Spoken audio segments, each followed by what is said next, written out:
And welcome once again to Miami Minutes. This is the podcast where we grab you prone from your sitting position and dribble chat all over your head in a unnecessarily violent manner. Oh yeah, dribbling everywhere.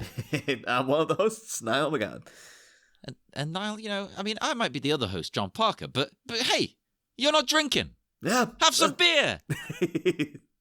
That's everything about that guy. Like, I think this is like the 1 minute that guy gets to shine. It's like, unless he shows up again later and he's just like a minor background character. But like, we've forgotten all about it. Turns out he's like really crucial to the final fight. But the thing now you brought him up, I want to jump straight in. But just before we do any of that, I should say this is, of course, minute 27 of Miami Connection.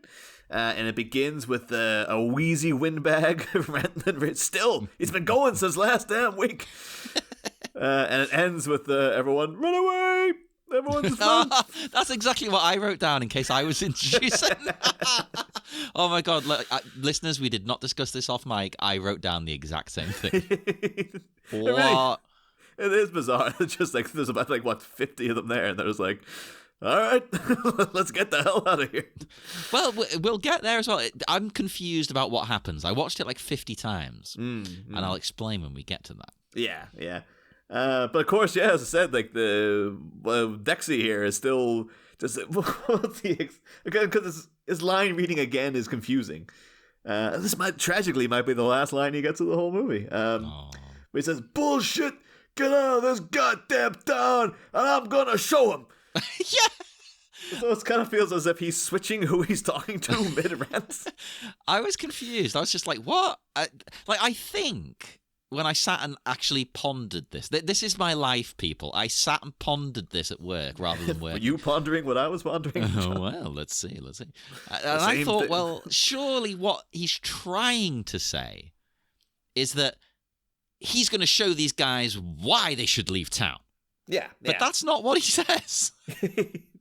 Well, it feels as if he's going, I'm talking to you. You want to leave town right now. And then without turning to face anyone, he starts like addressing the crowd, going, and then I'm going to show these guys. And it's been like, the dragons are just like, are you still talking to us? Like, what is this? He's a confusing chap, a confounding man, but we love him here at Miami Minutes. I love the fact, too, is the more you see of the gang, he's amassed. They've all got bandanas on their head. That's how you know they're badasses. Yeah, he's got one around his neck. But I feel like he either didn't get the memo, or he's like, I just bought this jaunty new tweed flat cap. I'm not wearing a bandana on my head. I'm not putting that on my head, you son of a bitch. I'll wear my cap any damn day I want, and I'm going to tell him. That's just his default sort of mode, his attitude to everything and everyone. And also, I suppose it's a good way to identify, that's the boss. The boss doesn't wear it wrapped around his head. Oh. That could be it. That's exactly what he's doing. He's just like, I'll put one on my head so everyone knows I'm top, son of a bitch. But I don't know. We mentioned in previous weeks though, but we do actually get a look at Dragon Sound's license plate in this minute. Oh, I didn't think of looking at that. There's not much to talk about. I am a little sad that it's not personalized, because it's just like IBU 581. It's like, were you hoping for like a joke? Yeah, I was hoping it would be like FR13ND5. Oh, yes. Or just like DRG sound, or something like. But weirdly though, it looks as if someone's tried to paint over it. I don't know if it. No, I think what that is, like, I might be wrong. American listeners, let me know. But I think what that is, doesn't America have... So I always call it America. I should really call it the United States, because that's quite a big thing at the moment. It's like, don't call it America, that's a continent. They have, like, specific plates for the state. And they've got, like, pictures on and things like that. Like, I think, like, some of them will have palm trees and all kinds of things. It's like at the end of Ghostbusters 2, where they all get the idea for the Statue of Liberty, is because they're looking at a license plate that has the Statue of Liberty on it. I see. I think that might be either the state or the town or what, I'm not sure. Just what is it though? It kind of does look like the shape of like Lisa Simpson's costume of Florida. It does, actually, yeah. I was about to say, I don't know what it is though, for sure. And now you've said that, it's like, it's got to be. I must be right. I say, I'm not a license plate. I'm a monster. Also, the US seems to have, I don't know if this is movies and TV lying to me, but they seem to have a lot more freedom with the custom plates to just put anything, whereas we've got a strict set of rules still. Again, maybe I'm wrong, maybe there are rules, but TV and film seem to indicate you can kind of just put anything. Yeah. Whereas here, it's like it's got to be this many letters followed by this many numbers, so you've got to really go, oh, god damn, what do I do? I don't know how much a personalized plate costs, though. It must be, it might be like a good birthday present and stuff, but it must be so much of a pain in the ass, because you really have to go through a whole big thing with like going registering that is your thing and so much paperwork and all that stuff. It's just like, it's a weird thing here as well, because we're such a miserable country that as soon as you see someone with a personalized plate, people are like, oh, look at that fucking prick. Well, the only English person I can think of who has it is like Derek Trotter, like Del Boy from Only Fools and Horses. And to be fair, that is the kind of thing people would look at him and be like, oh, Jesus Christ. Like, so. I don't know, whenever you see him on the road, like my dad will be like, oh, look at this knob. Yeah. It's like, Dad, who cares? He's got a plate that it's easy to remember. Yeah, but he's up his own arse. He's a big head. Yeah, anyone out on the road doing anything slightly ostentatious probably has a bit of like, look at you, you goddamn asshole. I'm gonna show him. Let's even hear what Dragon sounds. It's like, oh, convertible. Oh, couldn't even. If you put your top up, maybe what was about to happen to you wouldn't have happened to you. To be fair, it's a pretty snazzy car for a bunch of college orpans. Well, I guess, that nightclub pays well. I mean, it's not if this was that guy's car, like Dexy's old car. The guy, took it off him after he kicked his ass. Beat him up, stole his car, stole his instruments, gave it to that. It's my car, you son of a... And then he sees him, the guy dripping beer on it. He's like, that's my upholstery, you asshole. So you've reminded me just with the whole, the ridiculousness of the way he just his wrestling promo makes no sense, and it reminded me quite a lot. I think it's just in the ridiculousness of a wrestler called Sid Vicious. What an original name! Oh, wow. Yeah, he was called Psycho Sid, and then it changed to Sid Vicious, but. He has a very famous one where he clearly loses track of what he's saying and messes it up. He did that a lot. But he's got one in particular where he's talking to Kevin Nash and he goes, see, Nash, you can wear any Halloween costume you want to, but you know and I know that you're only half the man that I am and I have half the brain that you do. It's like, hang on a minute. Have you checked to see that Psycho Sid isn't just this guy? That's what happened to him.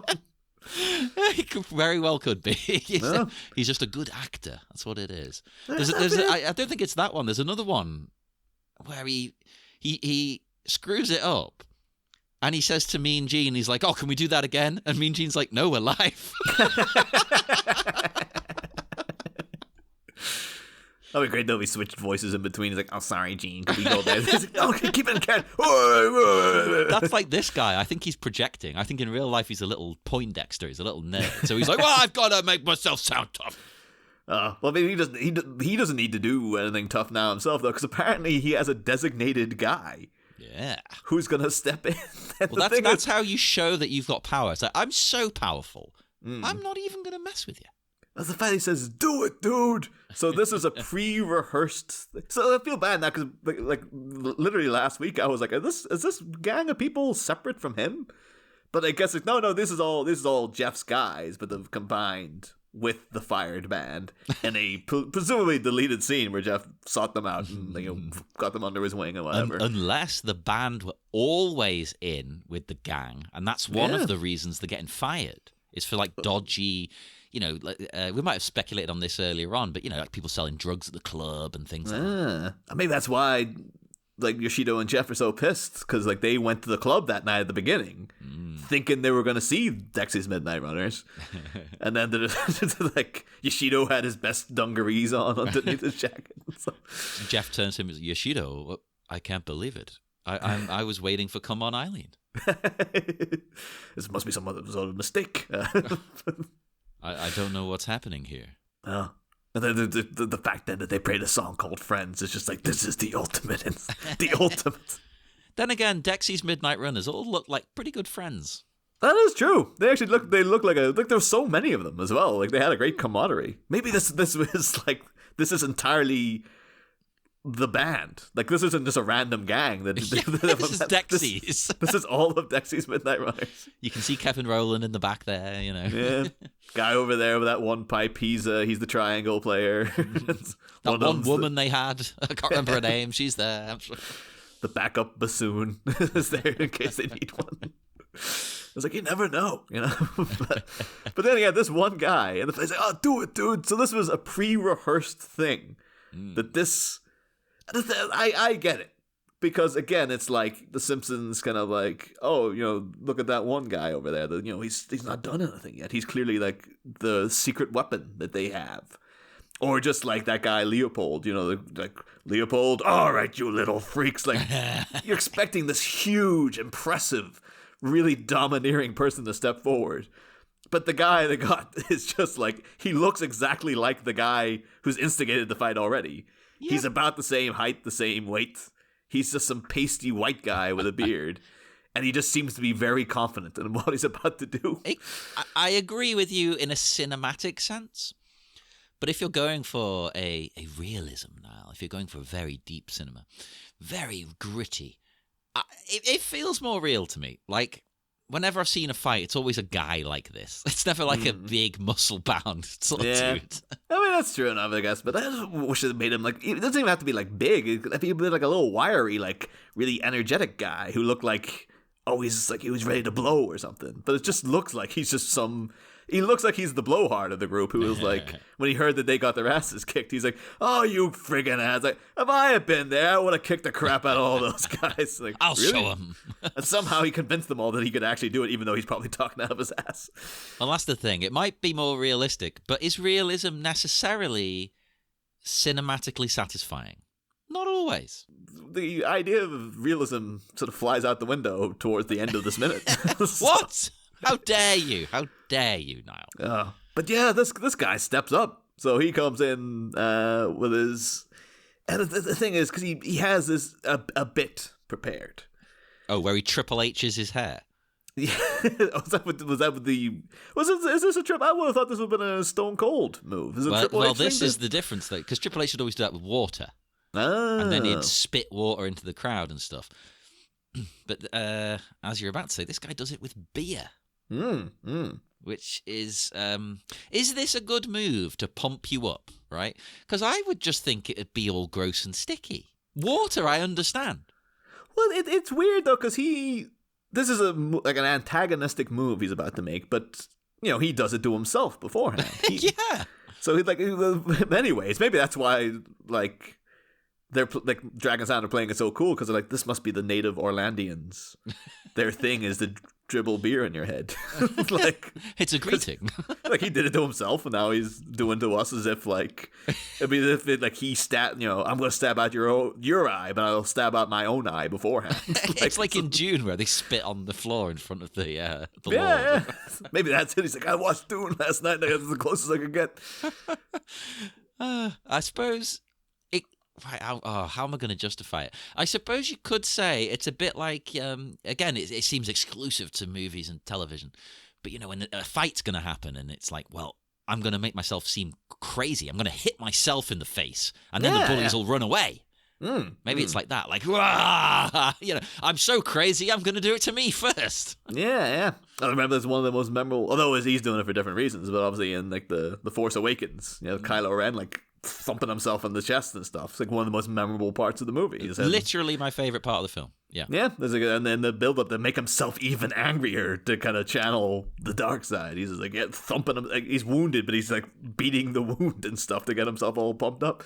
Yeah. I mean, say what you want about those sequels. Some people like them, some people hate them, but he's always fantastic. Oh yeah. I've never heard a word said against Adam Driver. No. It's always just like, oh, well, we can all agree. Yeah, he's doing great. But yeah, that's the one unifying force actually. Because I mean, I'm a Rey lover, but a lot of people don't like it. Yeah. So there's the unifier. There is Kylo. Does anyone hate him? If you do, I don't want to hear from you. Fuck off. So everybody write in to say that you do like Kylo, and the one person who doesn't say anything, John can then like block from all social medias and After pouring beer on their head. like cut your own leg, then thump it, then pour beer on their Pour beer in the wound. But so what's this? He's opening lines like, "Oh, have a beer," and in fact, he repeats this thing about beer so many times. I hate when someone has a bit that's like, I hate it's the thing you see frequently in bullies and stuff, is the pretending to be nice thing. Oh, I've had that happen to me, yeah. And it's so transparent once you're used to it. It's like, oh, for fuck's sake. Oh, I remember in primary school, there was a kid who used to pick on me, and his whole thing was that he wanted to shake your hand, but then when he shook your hand, he would just squeeze it really, really tightly, and it would be really painful and stuff. But he'd always do it with this bit, like, as if I didn't know. Yeah, so it's like, look, dude, I know. Like, after the first time, you're just like, I know what this is. Stop pretending like you're my friend. I know what this is, but you always maintain it. It's just like, you don't, nobody's getting anything out of this but you know. Just bully me. It's easier. It always reminds me, too, and for some reason, the one that really sticks in my head is in terms of a bit that no one else likes, but the person just keeps doing it, is in Reservoir Dogs. Oh, right, yeah. You know, when they have the flashback to when Mr. Blonde's getting hired. Yeah. And, like, you see, like, nice guy Eddie comes in, like Chris Penn, and they have this kind of wrestling match on the floor and stuff. Oh, and then, like, you know, Joe, the boss, he's getting back to talking to Mr. Blonde about, like, oh, so this is the business. Blah, blah, blah. But, like, Chris Penn keeps doing this thing of, like, Daddy, you see, when I was on the floor, he tried to fuck me. Like, yeah. And he keeps saying, like, no one acknowledges it. Like, Mr. Blonde's not even looking at him. He just looks forward. But he keeps going, like, Vic, I like you a lot, but I don't think about you that way. So don't try to fuck me. Vic, don't try to. You know, he keeps repeating the joke, and it's like, no one's finding it funny. No one in the audience is finding it funny. After the second go round, if people aren't biting, move on, man. Yeah. Unless it was supposed to be indicative of the character, where it's just like, well, he is a bit annoying. Oh, I 100% think that's what it is. I think it's that they're deliberately ignoring the character. Like, fucking hell, just ignore him, he'll go away. He'll shut up. Unless it's like the one example now of, like, you know, Tarantino has so much sway. Like, one of his major flaws nowadays is that he's kind of like too powerful in terms of, like, he doesn't have an editor. He doesn't have someone there to go, Quentin, cut all this out, because no one would dare, kind of thing. You know, like Lucas during the friggin' prequel trilogy. Like, you know, it happens to everyone. Like, I still like Tarantino stuff, but I think it would be improved by somebody coming in and trimming a little bit here and there. Oh, totally. I mean, that was even happened in relating to our other show, but like during like Dark Knight Rises, I think at that point Chris Nolan was riding so high on the success of The Dark Knight and Inception and all this stuff that, like, he dared not show that script. Well, he was like, I'm not showing the script to anyone else. I know what I'm doing. And it's like, Chris, you really should have showed this to someone. So they could have gone like, okay, this is all fine, but like, what you need to do is take out this and beef this up. And, you know, like, it needed another draft. It needed someone with, like, objective eyes to come in and go, this is what you're doing wrong. I think working solo can be all right when it's like a personal passion project kind of thing. Like, obviously, you know, sometimes it might benefit you to also run that by someone, but it can work in that context, but not taking like a franchise, a property. Yeah. It's like, it's a collaborative effort. Yeah. But it could have been, though, that scene in Reservoir Dogs is like, that's Tarantino back at the start, when he's just like, I got the guy from Footloose to be in my movie. And like, Harvey Keitel's here, but like, what's it got the guy from Footloose, Chris Penn from Footloose, Sean Penn's brother, for Christ's sake. So it could have been like, Chris Penn's like, I'm going to improvise this bit. And then he thought it was funny, and like, everybody on set was just like, just let him do it. And even like Michael Madsen's just like, okay, you done? All right, let's get back to the dialogue. Okay. They're probably like, Quentin, just cut that in the editing room. He's like, yeah, sure. But then he kept getting hassled. Like, oh, you're keeping that scene, right? Right. I thought that was, I remember way back. I really should rewatch Reservoir. I haven't watched it in like over 10 years. I remember it being a really good movie, but, well, actually, not really good. It's a great movie. But that was always a scene I always fast forwarded, because it was just like, oh yeah, it dies for like 5 minutes. That's, I guess, nearly all one shot, that scene. And it's just really like, yeah, it's really a real momentum killer. Like, it's, again, it could be just, maybe even back then, Tarantino had a bit too much self-indulgence. Like, no, this is all good. You can keep all this here. But it's like, no, you don't need some of that. I suppose, like, even back then, it was pretty much, my understanding, mostly a one-man show. I'm sure he had input, but it was like, this is my movie. Yeah. This is Quentin Tarantino's film. Other than ironically, Pulp Fiction and Jackie Brown's like, no, there's no fat there. Like, they're both really long, but like, oh, every scene's great. And then, of course, you get into Kill Bill stuff, which I'm less fussed. Everything after Jackie Brown, Tarantino's like, I like the guy. I always enjoy his stuff, but like, I'm always very like, I'm more up and down with him than a lot of people tend to be. And a lot of that, I think, is because he just doesn't have somebody there to go, you might want to cut that. Much like this guy, I guess so. The thing is, the gang probably all conceded with this guy when he came up with this. I'm gonna go over, I'm gonna offer him a beer, and I'm gonna pour the beer in his head, and everyone's like, what? That's like awesome. Applause heard down the street. And they're like, that's so good. We have to make that the whole basis of the attack. So they got him there primed and ready with his can ready to go and stuff. I love it as well after he pours it on them. There's this whole like intimidating gang with weapons, jokingly bullying you. And then Tom just goes, this doesn't look like the welcome wagon. Yeah, he's like... That was his bit that he thought of like 5 minutes ago, and he's like, there wasn't a good opportunity to get out the line then. So doesn't it feel like he should have said it like 2 episodes ago on this show? Yeah. It's literally as soon as they saw the gang, they should have been like, oh, this doesn't look like the welcome. Like, this is not the time for jokes, man. Like, it's actually before he pours the beer on them, isn't it? He pours it on himself, and then Tom says that. Yeah. But even so, it's like, this isn't the time for jokes. Your lives are in danger, man. And he proves, he proves my point about pouring beer on yourself being disgusting and gross by then choosing to do it to them. Yeah. So unless it is that thing of like, I'm going to look crazy, it's not that crazy. You're not cutting yourself, Yeah. Like, what's he gaining? What's he gaining from drink the beer? And it's all ADR, that line that, hey, you're not drinking, have some beer. There's no way he's saying that. Oh, no, you can see, like, as they're doing it, like, he's got, like, his mouth's not moving half the time. Like, so they've added it in. YK Kim was like, you know what, I remember that one thing you said about drinking a beer? We really need to hit that. Like, go back and put it back in, like, 6 or 7 more times. Oh, what a weird... you know what? The most upsetting thing? He's wasting his own booze. That's the thing too, yeah. Normally when someone does this in a movie or something, they go up and take the other person's drink and pour it on them. Yeah, that would be the intimidation thing. Is like, yeah, I'm taking your property and then I'm pouring it over you. Like I'm causing the wound and then rubbing salt into it through the act of pouring. Yeah. But this is very much just like, yeah, just wasting a good can. And I was like, made him sticky. Yep. Although I have to say, my favorite element is the fact that John, as a performer, has to lean over because he has to kind of lean his head into the dribble to kind of get it. Like, he's like, oh, make sure you get everybody. He's like, then the man's like, I'm not leaning over far enough, so he has to. You can see he visibly kind of tilts his head to be like, oh no. Oh. Special edition it. We can just CGI him. We can move him like Han Solo. He genuinely might have thought like, oh, this is the Orlandians, native thing. It's like, so I want to be part of the ceremony. Yes, we don't want to upset the locals. Yeah, of course. Good. What beer do you think the guy has there? Oh, you know what? I couldn't really get a good look at it. I'm going to try again now you've asked me. I mean, I can't really see very well. The colour scheme, if we're going by modern standards, which...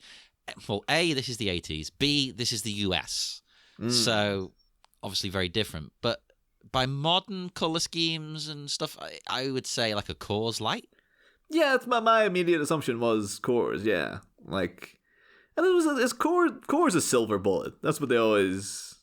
So I assume they were all... Like, I know from Cobra Kai that the Coors Banquet is yellow because you see Johnny Lawrence drinking that many of them, but... Let me look. Silver Bullet. Yeah. Looking it up at Coors Light Silver Bullet, so... Yeah. Why is Coors Light called Silver Bullet? The brewery introduced a tagline, the perfect shot of refreshment. Under the slogan of a silver bullet, a symbol of the silver can that holds the beer. So a little silver symbol, and then a perfect shot of refreshment. Okay. So look, because I assumed it was a Coors, I tried to look into some Coors trivia. But then I didn't think that I should have verified if that's what the can looked like back in 1987. So and it will specifically, if it did, it will be Coors Light. Yeah, because you can't really get it here, but there is just Coors. Which I remember when I first saw it and the way it was written in like cursive.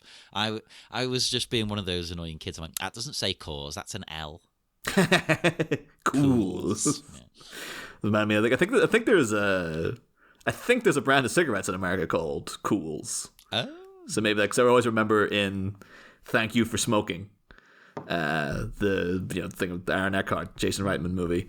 But there's a bit at the end where he talks to the Marlboro Man, but he's played by Sam Elliott. Oh, perfect casting. Oh, he's great. He's great. And then at one point, he's just like, I didn't even smoke Marlboros. I smoked Cools. And it's the way Sam Elliott's like, I'm not conveying how great Sam Elliott makes the word I Cools. imagine the word Cools is dragged out for about 10 minutes. Oh, yeah. It's only him and Ian McKellen can do to say the word cool in that sort of like, oh, my God, kind of way.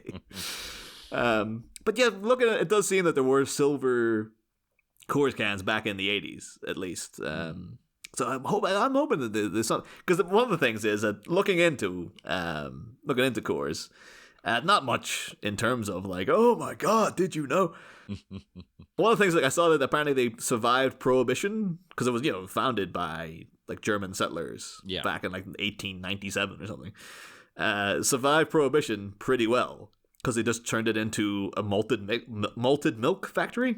For real, or like as a cover? No, that was like, apparently they just started manufacturing malted milk and then sold that malted milk to Mars so they could make chocolate. And it's like, oh, here we go. There you go. And they like, oh, the Prohibition's ended. Oh, all right. back to it then. I was going to say, is that where Maltesers come from? But in America, they don't call them that, do they? They've got another name. I thought there were Maltesers in America. Hang on. And they call them like the Milk Duds are a completely different thing, but Milk Duds might actually be the same concept as a Malteser. But right, yeah, Maltesers are English. What's the US one? They have the same. Hang on. Oh, in 2017, Maltesers became available in the US for the first time. Oh wow! Okay. But they have their own sort of version of them. I've seen them. What they called? Yeah, the only thing I could think of is Milk Duds, but I've notably never had Milk Duds because I've always wanted to try them. They are nice, I really like them, but they're not like that. Oh, okay. Oh, here you go. Here you go. Whoppers. Whopper. Yeah, Whoppers. They're made by Hershey, so it's not the Mars connection then. That's not a good name for what Maltesers are, though. Like, no, it's not, is it? I mean, it's already tied into Burger King, right? They're the Whopper, and then you don't get whopped by candy. Like, I think it might just be because they're big, because they're a bit bigger. But the tagline is the original malted milk balls. Little cheeky dig there. It's like Maltesers sitting over in the UK, like, hey. But no, like, I always distinctly, I'll never forget it, John. I always wanted Milk Duds, and then my brother came back from a trip in the US, and he was just eating them. And I said that, and he didn't offer me one. Oh, come on! You at least give one away. What?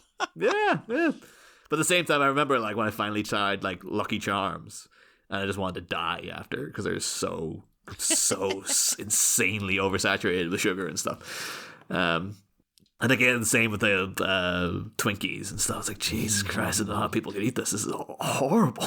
Tell you what, the only time I've slipped up accidentally on vegetarianism was when I went to a cereal cafe and I got like a selection, and one of them was Lucky Charms, and I didn't think that they would use actual marshmallows, which are not vegetarian, of course, and they fucking did. No, I afterwards, I was like, I should have checked. And then I foolishly, even though there was nothing I could do at that point, I foolishly checked. I was like, oh, fuck it. Well, did you finish the bowl?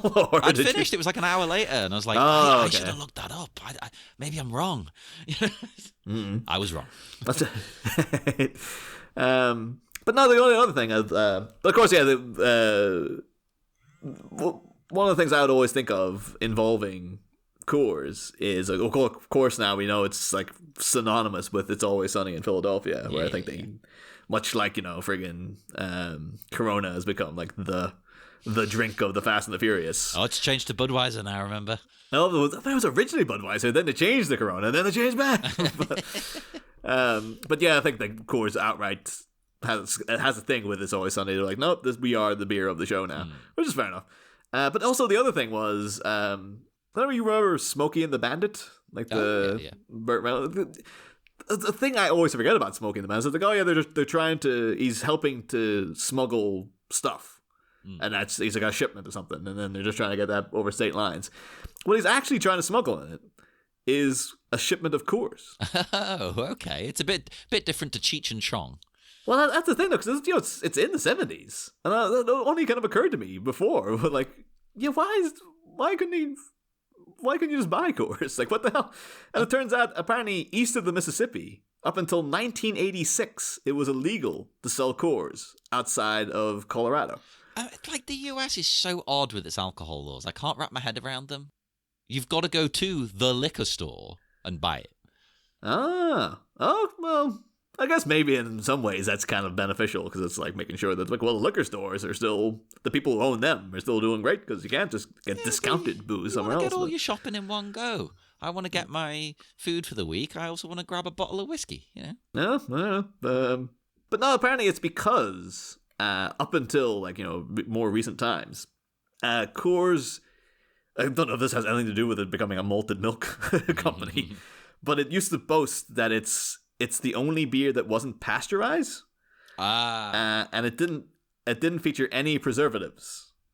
And so basically shipping it was just like, well, you're screwed. It's going to go apparently like it'll spoil within a couple of days. No, that does happen, yeah. Yeah, so I guess basically Smoking in the Band is like all they're doing, like oh, we're gonna get this shipment of Coors, and it's like, well, there's a reason.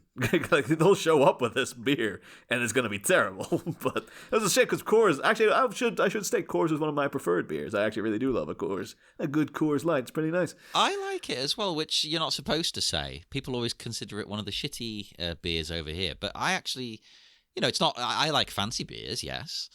But I really like it just as a nice casual drink, a party beer. Yeah, that's good. It's a good one. Because sometimes you get some nice stuff, but you can't have, like, if you're going out for, like, a night of drinking the same thing over and over again, it's going to, get a bit much. But, like, Coors is just like, well, it's, it's just, it has that nice level of, like, it's good, but you can keep drinking it without it becoming, like, overly sickly or anything like that. And, yeah, exactly. It's an easy drink. It's a bit like why I love Asahi, the Japanese one. Nice, light, easy. Yeah. But apparently Coors, was like back in the day, it was like, it was almost like it had a kind of underground cult reputation. Because I actually found an article from 1974, which is, I always find it weird when you find things on the internet from, like, it's like, this was printed in 1974. It's like, it's presented as if this is an old web page. You're like, there was no internet in 1974. But yeah, but basically it's talking about Coors then as if, like, this hush drink that's like, oh, do you know this is what the cool people are drinking? And it says apparently Gerald Ford had a case of it tucked away in his luggage when he returned to Washington last month from a vice presidential skiing trip to Colorado. President Eisenhower had his own steady supply airlifted to the White House aboard an Air Force One plane. Actor Paul Newman refuses to be seen drinking any other brand on the screen. So, that's a bit extreme. Yeah, so I guess Newman was just like, yep, my characters would never drink anything less than Coors Light. I'm that much of a man. Yeah, but yeah, this basically says the object of that foaming frenzy is Coors Banquet beer and Coors Light. Brewed from the waters of the 70 to 80 springs around Golden, Colorado, 15 miles west of Denver. Unlike most U.S. beers, Coors contains no preservatives or stabilizers and is not pasteurized. If left unrefrigerated and allowed to get warm, it will spoil in a week. It is probably the only beer that is kept cold from the brewery to the customer. But that lack of additives and its brewing process greatly enhanced its taste. For many connoisseurs, Coors is the Chateau Haut-Brion of American beers. To their palates, it is lighter, milder, drier, and less bitter than most. So there you go. And you know what? It does make the flavor better, because when I went to the Czech Republic, they drink beer. They call it liquid bread. That's how much they drink beer. And it cost nothing when I went. It was like €1, to 150 per pint. A lot of them there are the same. They're made locally, but it doesn't matter that they have no preservatives and things in, because they know for a fact they're going to ship it to the pub like a mile down the road, and that pub will sell it within the day. Yeah. So it doesn't matter. And when you have it, it's like, oh, that is nicer. Because you can get Budvar, their Budweiser, the real Budweiser. You can get that. You can get Pilsner Urquell. You can get Staropramen. All of them unpasteurized, and it was like, oh, that is nicer. Every time I hear the term pasteurized, I just keep thinking of that one South Park where like the old man who's blatantly based on Fred Gwynn from Pet Sematary. And he's telling some story about like having a bath full of milk. And he's like, I was sitting in a bath full of milk. I wanted it filled. And they're like, do you want to pasteurize? And he said, no, just up to my boobs. I'll splash it in my eyes. It's just one of those really stupid jokes. And it has nothing to do with anything in the episode. So you're just like, that's just stuck in my mind now for the rest of the time. Oh, my God, I didn't even remember that one. Oh, my God. Yeah. But yeah, as you're saying there, like I think randomly somewhere else in that article, too, again, because it's 1974, they're saying, like, the cans of Coors are so valuable, they can sell for upwards of $1 a can. A 6-pack can cost you $1.50. Like, what? How much is that in today's money? I have no idea. Dare we try to do the math on that? Let's see. So $1. What year was it? 1974. 1974.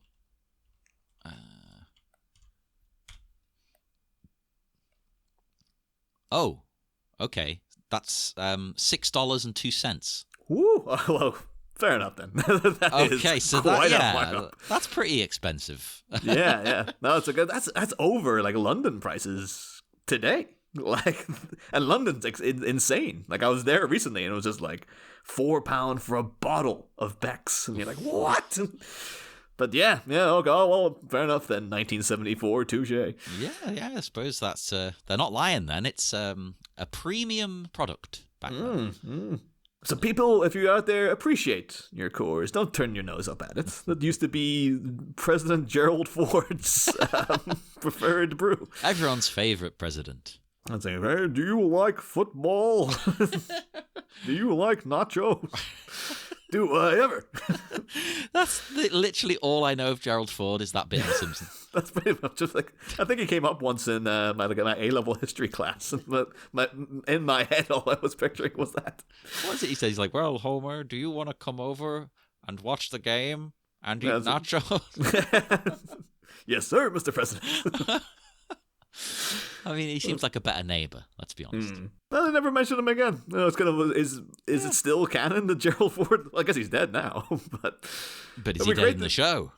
They should throw that in. Well, maybe they have. I haven't watched The Simpsons in so long, but yeah, maybe they should throw it in. It's like, oh yeah, President Ford across the street died. Like, oh wow, forgot he was there. Just a really serious, moving episode. Yeah. On the topic of brands, I only just noticed Mark's top. And he's wearing a Jackson Guitars shirt. And I thought, that sounds kind of familiar, so I looked them up. They are a very big name in guitars. Very big name. The font looks very similar to like the Fender font, so it feels a bit weird that like they're also making guitars, but they're like, yeah, we have the same. It'll be annoying then too. Jackson's is probably like, no, we did it first. Goddamn Fender freaking assholes. Oh, see, they're not as old as Fender, but their website states, Jackson began back in the late 1970s, when heavy music experienced a flamboyant and virtuosic resurgence in popularity, and a small Southern California guitar repair shop became the epicenter of a new level of shred-approved excellence. Ever since then, Jackson guitars have been universally lauded as the metal guitars, the shred machines, highly original, high-performance instruments of distinctive style and formidable substance, from metal's chart-topping peaks to its darkest recesses. For discerning guitarists all over the globe, Jackson is the only way to go. And they are very distinctive. When I'll show you one. You're thinking that they're like, oh great, we're getting some product placement in this movie, and then they see YK Kim mime playing a guitar, and they're like, oh god damn it, why did it have to be him? The guy who very clearly doesn't know what the hell he's doing. What are you on about? He's super cool. He can hold people's nose with his toes. The listeners still haven't seen this if they're actually. We got to build up that it'd be like it's probably still like 20 minutes away or something. Probably. All right, if you look in the chat, there's the famous Jackson guitar. They have other models, but that's the main one. Let's see. If it's not shaped like YK Kim's foot, I'm gonna be very disappointed. Let's see, loading. Oh, Flying V. Yeah, but it's a special version. It's like different. That guy there, Randy Rhoads, he was in a metal band called Quiet Riot. And then Ozzy Osbourne poached him for his new band. You know, like, oh, you can be in the Ozzy Osbourne band. Yeah. So he came up with that with the guitar shop. He's like, I wanna, make my own thing that suits how I want to play. And I genuinely like a Flying V. I find cheesy. There's something about that that's not. I don't know. It looks stylish. It looks a bit like the Star Trek logo. It does actually look like the Star. Maybe that's what he was going for. Yeah. He's like he couldn't outright say, I don't want to seem like a nerd. So, no, I'm a badass. But it's like, what the hell? Just make it very similar to this symbol. Like, have I seen that somewhere? No, you've never seen that anywhere before. Sadly, he made that. He made like an earlier model, and this is the second model that I've shown you there. Yeah. And then he died not long after that, sadly. Untimely death, it says. It's like, oh, you can't beaten to not death give me for being a nerd. For being a Star Trek nerd. Ozzy Osbourne bit his head off. What?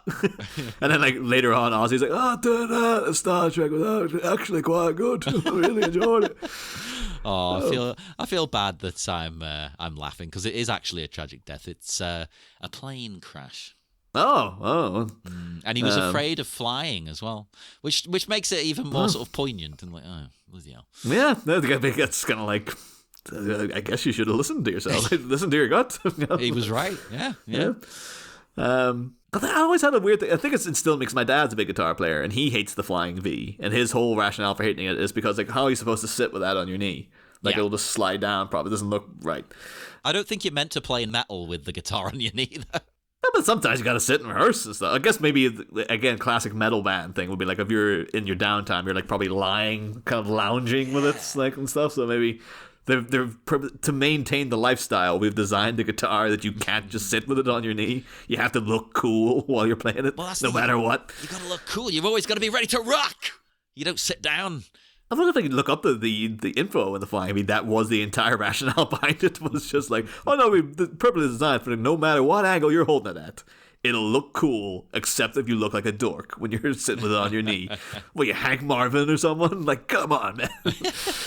They're not lying either. They're saying that like big names have used them as well, because Megadeth have used it, Def Leppard, Machine Head, Iron Maiden, like all kinds of big bands. So they're not bullshitting us. But it's interesting that of all the people to be wearing the shirt, it's Mark, the Mr. Softy. He's not exactly metal as fuck, is he? It could be, though. Angelo is like, I don't use Jacksons. It's like someone handed him, the guitar player has to wear this. He's like, I'm not wearing that. Get that thing away from me. He's like, Les Paul all the way, baby. The thing is, you know for a fact that shirt was chosen by Angelo in real life. He's like, put this on. Okay, cool. Maybe because he's just like, oh yeah, everyone knows that Jackson secretly sucks or something. He's trying to he's getting a little dig in, a little power play in between him and YK. I'm a Dapper Dan man. The thing is, though, because like, at least, Marx's YK Kim's outfit is like discernible. Because the thing is, like, we should mention the guy friggin' like he's pouring beer all over them, and then I really love Jack in the back, like the drummer. he's really like of all of them, because some of them are going like, hey, whoa, but he has the look of a guy who's just like, I've been in this situation before. Like I've been humiliated publicly. You just have to sit and wait for it to end. It's either that, or he's just like, we discussed this backstage, and I said no, and they're still doing a goddamn beer thing. But no, I'm with your first one. I think he's been there before. He's used to it. He knows, like, they just want you to respond. Don't respond. Yeah. That's a good. I will say that's like in a very Mr. Miyagi-esque fashion, because Mark doesn't immediately jump to action. No. It's only when Angelo is like hauled. Very impressively, I might add, to be fair. I'm sure he's doing the lift. He's probably lifting his legs. And all. It kind of looks like the guy literally comes in and grabs him and like hauls him out of the car. That's because he's a monster. He's a beast. Well, the thing is, like, if he's a big, muscular dude, or just even like a little wiry, psycho-looking guy, I kind of believe it. But it just looks a bit like, I can see what you're going for there. But clearly, he just climbed out himself as well. So he gets hauled out of the car, and then only then, like once the guy, he keeps doing the beer bit again and going like, oh, have a beer, have a beer. It's like, stop with it. And it's only then that we get the hua from Mark, as YK Kim is finally unleashed in this movie. Like, yeah, he kicks the living crap out of them. It's absolutely no contest. Yeah, took nearly half an hour to get into it, considering this is like his movie to show off his martial arts skills. And he's refrained, but now the dragon is truly sounding off. I suppose it's like the build-up to Yoda fighting. Yeah. Or again, like Mr. Miyagi, I won't do it unless I have to. And then when he has to, oh baby, he's gonna kick the crap out of you. Well, that's the thing. I was making fun of him for not being metal as fuck, but I mean, really, he is underneath everything. He's the most metal out of all of them, John. How dare you? Exactly. You don't fuck with Mark. You know, he'll defend his friends to the end. But they are doing that age-old coming at you one at a time and holding weapons completely stationary for ages tactic. Oh, yeah, there's a guy with like a white tracksuit. Like, he steps up, and he holds the bat over his head for a good 3 seconds, just standing there waiting for the blow to connect. Like, that's fair enough, because a couple of... I mean, like, oh, well, these things go by so quickly, no one will notice. But then they purposely slow down the footage like a second later.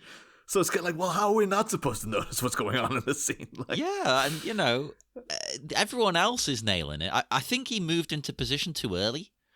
So, you know what? Do another take. Yeah.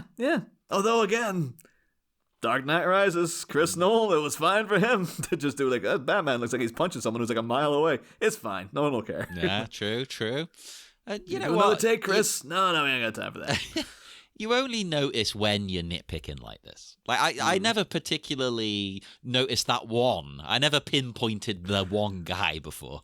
I'm pretty sure in casual viewings, you would probably notice that guy. It's because he's like proper center of the screen. And it's for like a couple of seconds of screen time. You're like, there's a man standing there waiting to get hit. Like, that's all he's doing. I never noticed him any more than the others, though. You know what I mean? Like, they all kind of just like, oh, yeah, they're doing that thing they always do in, like, James Bond and stuff. Yeah. I think it's all the, you know, as impressive as Bruce Lee is, you always seem to have a bunch of guys very politely lining up to get beaten up, basically. Well, you know, martial arts is all about honor. So you need to approach one at a time and see who can best the other. Oh, is there honor in coming in with, like, a metal baseball bat, though? Like... Well, yeah, because he's aware that you've got it, so it's fine. You're not cheap-shotting him.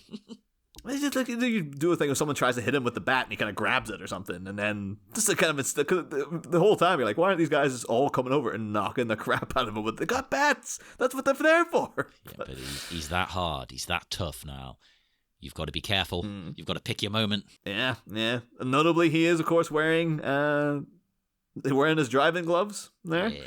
Although I guess he was he was on the driver's side, wasn't he, Mark? He was, yeah. I always get confused because, of course, we're on the other side over here. Yeah. So I didn't think I was about to make a whole joke about him. Like, oh, he's so in charge of this group that he wears the driving gloves even when he's in the passenger seat. But of course, no, he was in the driver's seat. So. Is that the new phrase instead of who wears the pants, because that's a bit sexist and stuff? Is it who wears the driving gloves in this relationship? It should be. There we go. We can make it a thing. Yeah, why not? I also just love the fact, like, I get why, you know, driving gloves, I guess the the feet. It's your hands with the wheel and any coarseness that might be there. But I just find it a little bit funny that like all of Dragon Sound are like no sleeves whatsoever. But he's like, better make sure that my hands are covered just in case. I do kind of like like really old movies, especially seeing that people used to have like an outfit to drive in. Like I'll put on these gloves, these shades, this headscarf. There's like a whole attire to don before you go in the car. It's like there'll be like a little ascot or something. Just like, make things a little bit fancier. It doesn't even need to be. No, there's no need. It's the same we were saying about cars. Modern cars aren't stylish. Old cars were stylish. So it was all about that, wasn't it? Well, I'm going for a drive. People need to see me at my best. It's like Hyacinth Bouquet. I know one guy who has driving gloves, but he's the kind of guy you would expect to have a driving glove. He's very, very into his car. But it becomes a little bit sad now that I guess most people will be like, you imagine trudging out to work having to fixing on your driving gloves when you're going to work in an office for 12 hours isn't all that That kind of maybe if they did have the driving gloves, people in that scenario, it would put a little bit more pep in their step because they're like, well, hey, I gotta get my fancy gloves on. I'd feel like I was I don't know, James Bond driving through Italian mountainsides. Look at me, Niall. I'm James Bond. Imagine now wearing a giant oversized white shirt. That's the most obscure reference I think I've made. Only Sean German listening will get that. But fair to is not just Mark kicking butt here, because of course he kicking so much ass that he slows down space and time with his like raw. He's that fast. It's the only way for mortal men to view it. This is like the camera's like you're going too quickly, YK. The camera can't pick it up. Like no, don't worry. I've slowed down the camera through the sheer force of my kick. I don't know if this was a rumor just to make him sound cooler. But apparently that was a thing for Bruce Lee. He was so fast you couldn't even pick him up on camera. Yeah, it was messing up the film. So he had to deliberately slow down. And they'd slow the film down sometimes. And it's like, is that real, though? Or are you saying that to make him sound even better? I think that does sound like that sounds like a schoolyard scuttlebutt kind of thing. Like when you're in the middle of like your dispute about who would win, Arnie or Bruce Lee, it would be like, well, Bruce Lee punches so fast the cameras can't even pick it up. It has that kind of vibe about it. It does. So I don't know. I haven't looked it up because I wasn't intending to bring that up on this episode, people. But maybe between now and next time I'll have a look. Or you can have a Google as well. Is it real? Let me know. I want to know now. Yeah, but things now he's dead, so it's just like, well, no one need ever know. Dig up the body. Lives. Let's see how fast this skeleton is. I imagine, would he still be a skeleton? Oh, I feel morbid talking about Bruce Lee's dead body. I love Bruce Lee. When he died, like 1980 or something? Like, he's probably not even a skeleton anymore. He's probably long. How long does it take? Again, listeners, let us know. How long does it take a body to fully decompose? You get some of those weird ones that dig up bodies after 20 years and they're like still perfectly preserved and stuff. It's like, sometimes the things are weird sometimes, But wow. I'm going to look it up now. I don't care. Is Bruce Lee a skeleton? Right. It can be usually it's between 6 and 30 years. Oh. That's the biggest broad spectrum I've heard. But then again, I suppose you can dig up bodies that are really, really old, and I don't know. I suppose it depends on humidity, climate, what they're buried in, blah, blah, blah. Yeah. I mean, like I've genuinely seen, there are always like creepy YouTube stories, but there are like cases of people like digging up murder victims and finding out that they're, literally 20 years later, and it's like they look exactly the same as when they were put in the ground. Like, what the hell is this and stuff? But creepy. Yeah. But, in the minute. I love after the arty slow motion you mentioned that just in general, this scene, it's a great glimpse into how skilled these guys are. They weren't lying. Mark's restraint wasn't from fear. It was fear of hurting you too damn much. Yeah. But the rest of them as well, secret badasses or what? They all look like little nerdlingers. Well, we got, John he really comes into his own here. Like we finally, after him getting humiliated by Jeff in the earlier scene, we finally got to see him kicking some proper ass. So we know, like, and I say the way that upon Mark's signal, as soon as he kicked the guy, the rest of Dragon's Sound all piled out of the cars as if they were waiting for, like, okay, he says it's time to go now, so we can all finally unleash the beast and start cracking some skulls here, because we just have to wait for the okay from the main guy here. Okay from YK. Exactly, yeah. And then, of course, they're so impressive, our Dragon Sound, that Dexy presumably just shouts, "Run away!" And then they all just disperse and start booting it down the road. This is what threw me off. This is what I needed to bring up. Right, so it seems to be twofold. This is what's confusing. If you actually go to the bit in question at the end of the minute there. So it looks, if you just focus on the left, it looks like Mark and co fight their way to like a tactical retreat. Okay. Right? Which makes sense. Fight them off and run yourselves. But then some of the bad guys to the right are running away from them. So I don't, like, half the bad guys are running away. Half of them seem to be in pursuit. So I tried to play devil's advocate and be like, right, it's not just a fuck up. What could it be? Maybe they're going to try and move into a pincer maneuver. It could be that they're like, we know these streets. Yeah. So they're like, yeah, we'll run around to the other side and get them there. Like, we know this little route that, like, through an underpass or something like that. That's all I could think, because it makes no sense. Like, a tactical retreat from Mark and everyone, yes, makes sense. Punch a few guys and run away. It also fits his beliefs, yes. But what's these guys on the right? It's got to be a pincer. There's no other logical explanation except they just fucked up. I also do believe, too, that a lot of these gangs, because, like, a lot of them don't look like they're highly qualified martial artists. They probably are just going like, all right, we're out of here. It's like, let's get the hell, let's get up and go. That's a good point. They might just be brawlers. They're like, oh, no, I can't mess with this. This is too much. Yeah, so they're just like, oh, God, my freaking jaw broken. I'm out of here. You know? That's true. Maybe, yeah, the ones that are left are the hardcore. Yeah, they're the Jeff Kill Squad or whatever.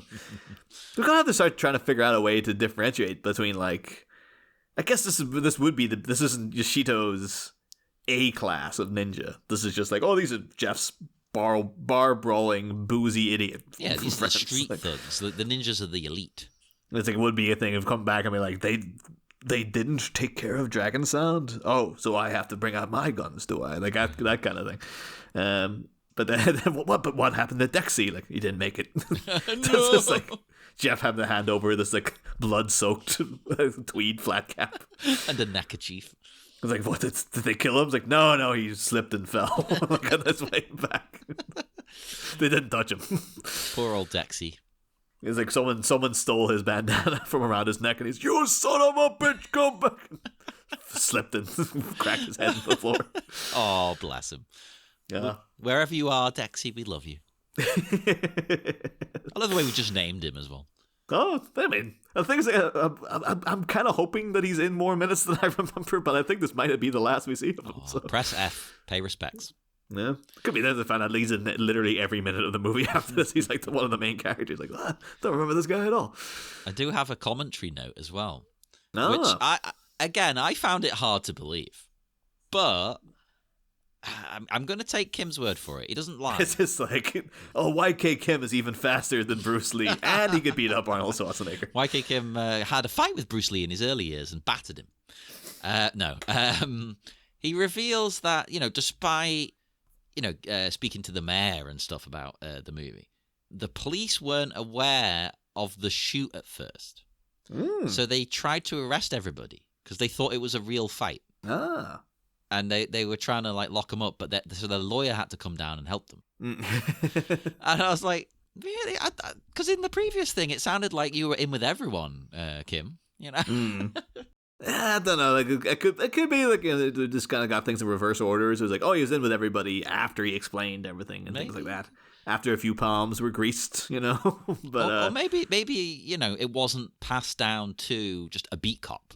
And you see this, you're like, whoa, shit, there's a fight happening. It's like an all points bulletin. The YK Kim from the Taekwondo studio is filming a thing. It's like, I have to say though, if like a single beat cop is going to try to take on all these guys, that's pretty impressive. To be like, holy crap! You think he would be like, run away? He's the YK Kim of the precinct. Yeah, you need someone like, of course, Mutual Movies by Minute or Doug Greenberg. He's the kind of guy I can imagine taking on 50 of these guys. Yeah, he's you wouldn't mess with Doug. Yeah, he's like a monster. But like, in the best way.